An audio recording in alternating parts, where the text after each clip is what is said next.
Hi everyone, Dave here, Fit and Healthy Forever.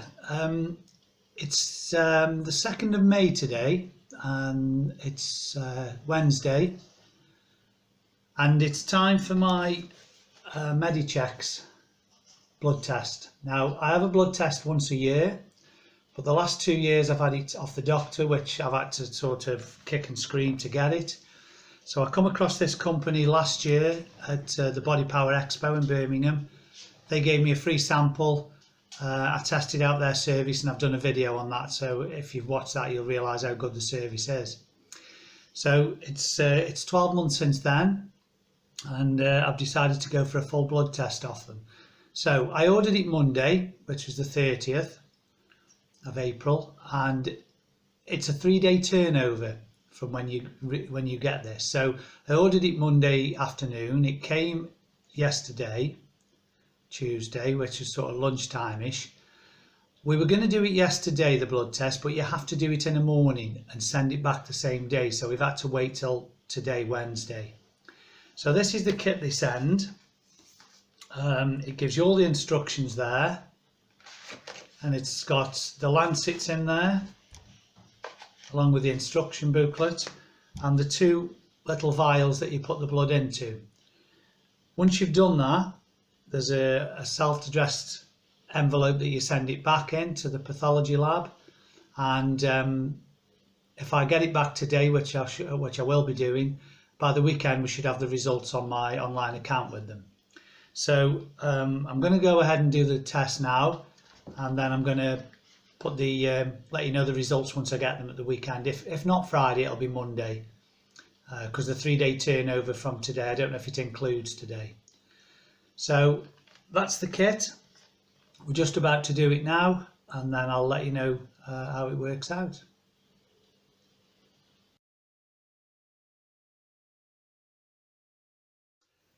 Okay, so as I said earlier, we got the sent for it on the Monday, the 30th of April. The essential, it's called the essential blood test, and we received it Tuesday. But as I said, we didn't get it till Tuesday lunchtime. You have to do it in the morning and then send it back the same day. So we left that till Wednesday, which would be the 2nd of May. Saturday morning, it was in my account, because when you order things off these, you set up an account, and it cost me £69 for the essential blood test, which I have once a year. They had an offer on at the time, and they had 10% off. So sorry, 20% off. I got it for £55 something. So this essential blood test does 43 tests, and what I'm going to do is just read through what the doctor's analysis of the test was, and then I'll read you some of the outcomes. Now, when you open an account and you fill in everything, they ask you to be honest with your lifestyle questions. So you put down things like what sort of diet you have on a regular basis, how you eat, how you exercise, how many times you exercise, what sort of exercise, so on and so forth. So I've updated all that and made sure it was all okay, my height, my weight, all my exercise regime, my diet, as strict as it is. And that helps them to, if they see any issues in there, the results of the test, they will make recommendations either with your diet or your exercise or lack of. So first of all, I'll read to you what they said. It said, "Dear David, please find our comments below regarding your latest test results. Comments on any previous results can be viewed in the test results section." Essential blood test. "Hi David, thank you for providing a comprehensive medical and lifestyle history. It's really useful for us. I'm pleased to hear that you have no concerns at the moment and that the ketogenic diet has been working well for you. Your test today reflects what you feel. For the most part, it's very good. Let me go through everything for you. We have normal red, white and clotting cells. Your CRP level is normal, suggesting low levels of inflammation within the body. Your kidney function is normal with no sign of underlying disease. Your marginally raised aspartate transferase and creatine kinase are likely due to exercise regime and not concerning. You have normal protein and calcium levels. Your uric acid does not place you at risk of gout. The low number is key. Your HbA1c is normal, indicating that you do not have diabetes. And then it goes on to say, your cholesterol profile is reasonable with healthy levels of protective HDL cholesterol. However, the benefits of this may be offset by your increased unhealthy LDL cholesterol level. This is likely due to a bit too much fat in your diet. Often we would recommend a Mediterranean diet for results like this, but as your diet is working so well, I would suggest cutting back on the fat just a tiny bit and then monitoring yourself in a year's time to check your progress. Now, before I go through some of these, since this has come through, I've gone to Body Power in Birmingham, and I've been to the Medichecks booth and had a chat with two doctors there and some guys that we're trying to recruit. So I had a chat with them, and I told them how pleased I was with the service, the 3-day turnover, the results. I'm over the moon with the results. It's what I expected, but you can't be too complacent. So I just said to him about the cholesterol. I've done a lot of research on this, and you may have watched the videos I've done. From what I can gather, there's no such thing as good and bad cholesterol. HDL means high density lipoprotein. LDL means low density lipoprotein. One carries the what they call the good cholesterol, the HDL, carries the plaque or the cholesterol to the site of repair.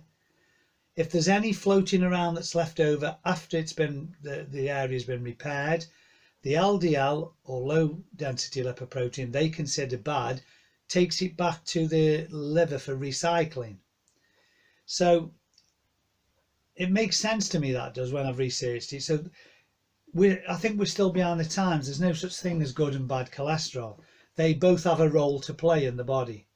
So they agreed with me at Body Power that total cholesterol is not the best marker for disease or chronic disease or anything like that.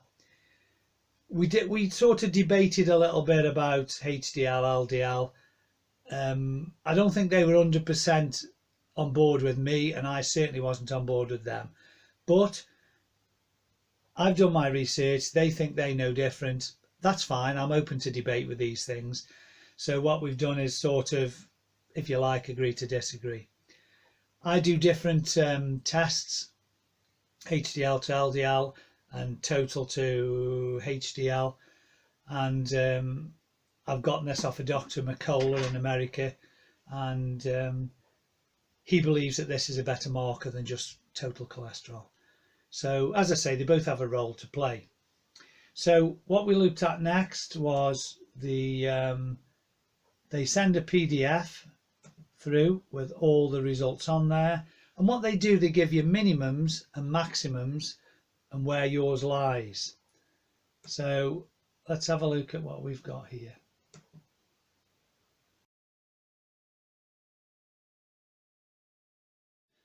Okay, so finally got the PDF to open up, and I'll just go through. There's 43 tests. I'll just go through a few of them that might be important or that you might have heard of. So first of all, under hematology, red blood cells. My red cell count is 4.70, and they say it should be between 4.4 and 5.8. And then you've got white blood cells. Your white cell count, mine's 4.8, should be between 3 and 10. So that they're pretty much well within the realm of what they say should be the norm. Then you've got your clotting status. Your platelet count is 157, should be between 150 and 400. And then inflammation marker, CRP, high sensitivity, 0.6. It should be between 0 and 5. So they are fine. Kidney function, you've got your sodium 142.2. Mine is, it should be between 135 and 145. Urea mine's 7, it should be between 1.7 and 8.3. So with kidney function, obviously I salt all my food every meal 3 times a day, pink Himalayan salt. So when they're telling you cut your salt intake down, it's not bad for you as long as your potassium intake's high with it. That's the key. If your potassium intake is low or non-existent, then yes, salting your food is not the best. So liver function, you've got alkaline phosphatase, mine's 58, should be between 40 and 129. Your proteins, albumin 43, should be between 34 and 50. Bone health, calcium 2.40 should be between 2.2 and 2.6. Uric acid, which is an indicator of gout, 2.58 should be between 266 and 474. Markers for diabetes, 35.76 should be between 20 and 42. Then we move on to iron status. Iron is 19.18, should be between 10 and 20. So next we come to the cholesterol status. Now you've got triglycerides, total cholesterol, HDL cholesterol, LDL cholesterol. Now the triglycerides, the fats floating around in your bloodstream, you need that to be low. Mine's 0.59 and the range is 0 to 2.3. That needs to be low. That if that as a total is high, then it is a concern. Total cholesterol, mine is 6.35. They're saying the range should be 0 to 4.99. Now they recommended that I just drop my fat intake a little bit. Last year when the nurse did this, mine was 7.2. I've increased my fat intake and it's come down almost 1 point from 7.2 to 6.35. So that sort of doesn't make sense what she was saying or these are saying. But he says because the HDL is in a good range, they're not overly concerned. Now your HDL and LDL, they're not actually cholesterol, they're lipoproteins that carry cholesterol. So HDL is a high density lipoprotein, LDL is a low density lipoprotein. HDL is considered the good cholesterol and LDL the bad. What happens is if you've got inflammation in your body, in your bloodstream, in your arteries, HDL takes the plaque or the cholesterol to the site of repair, repairs it. Any that's left over or floating around in the bloodstream after, the LDL lipoprotein, low density lipoprotein carriers pick it up and take it back to the liver for recycling. So they're not good and bad, they both have a function to play.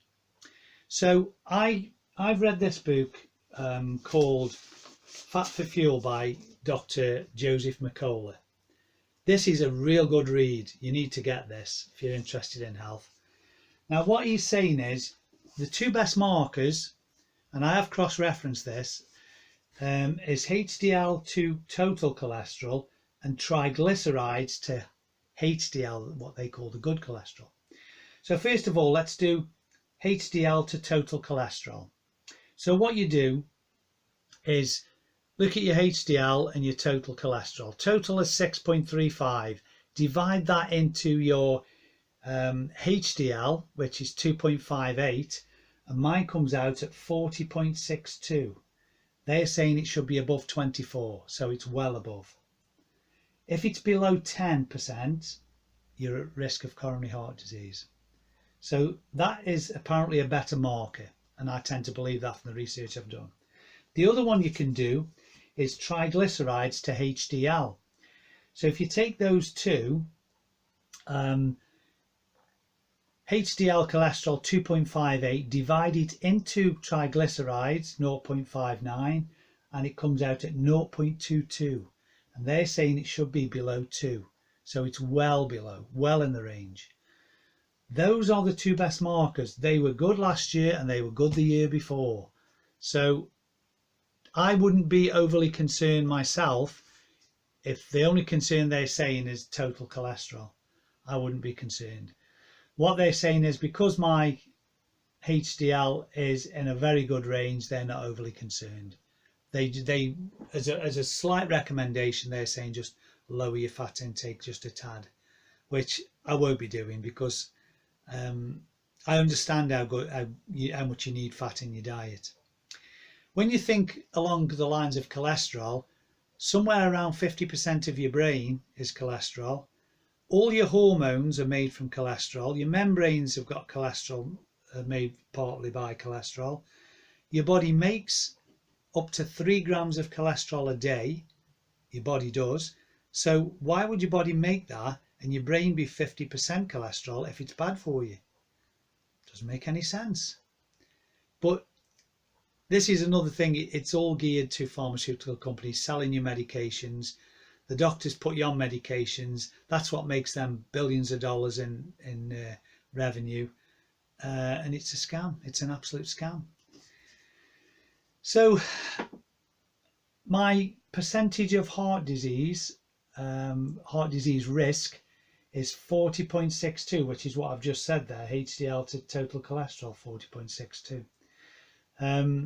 They're saying it should be between 20 and 100. So they're telling me that, and then the next breath saying that my total cholesterol is a little bit high.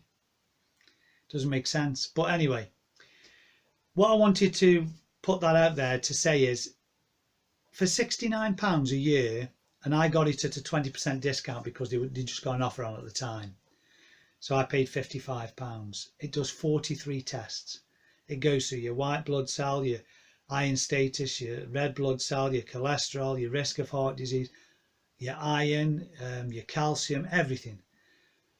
That to me is a massive peace of mind. I was very confident that it would be good, but you can't be overconfident or complacent. I want to see the results, interpret them myself, look at the minimum maximums, make sure I'm well within the ranges. And because I'm meticulous with diet and exercise and rest and recovery and sleep and supplementation, so I don't see why I would have any issues. But this just confirms that what I'm doing, I'm on the right track. I must be doing something right. So there's certain things out of everyone's control, but that's a different story. If you look at, for argument's sake, pollution, you can't avoid pollution, but if your immune system is fortified, it will cope with pollution in the air, pollution in toxic diets and stuff like that, and medications and vaccines. And so it's all linked. But anyway, I just wanted to put that out there because I'm absolutely over the moon with this. It's almost like you can't wait for next year to see if you can even improve even more on it. If I keep my fat high, I'll see if my total cholesterol comes down. If your cholesterol's consistently high over time, there's an underlying problem. Your body doesn't do stupid things. So what it will do, it'll raise cholesterol if it needs to for whatever reason. You need to find out what that reason is and correct it.